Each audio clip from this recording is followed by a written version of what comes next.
The UN Secretary-General visits Nigeria, his last stop in a planned three-legged West Africa tour. Days before, he had been in Turkey, Russia and in Ukraine, where the Russian invasion has caused death and destruction, despite diplomatic and military efforts at ending a war many see as Russia's excuse for taking over the country. During his visit to Senegal, his first stop in West Africa, Mr. Guterres reiterated his thoughts on the war in Ukraine and its impact on Africa. He described the war as a human tragedy which can have a dramatic impact on economies, in particular those in developing countries.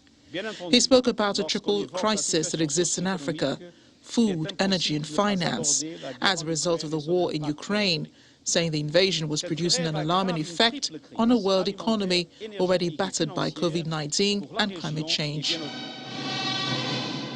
Before the Secretary-General's visit to West Africa, the region had experienced a series of military coups over the past 3 years, heightening fears of political instability.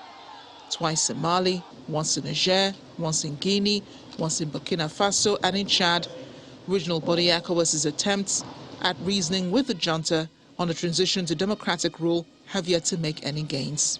While the African Union and the United Nations had condemned the coups, there has yet been any efforts made towards democratic governance there.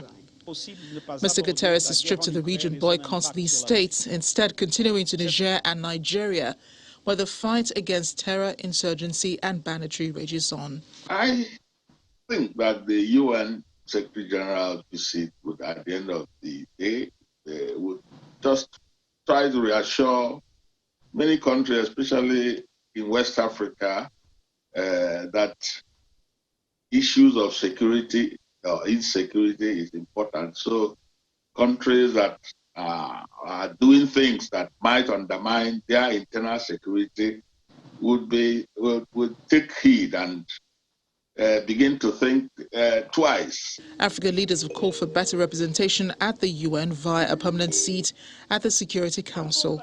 But reforms are yet to be made.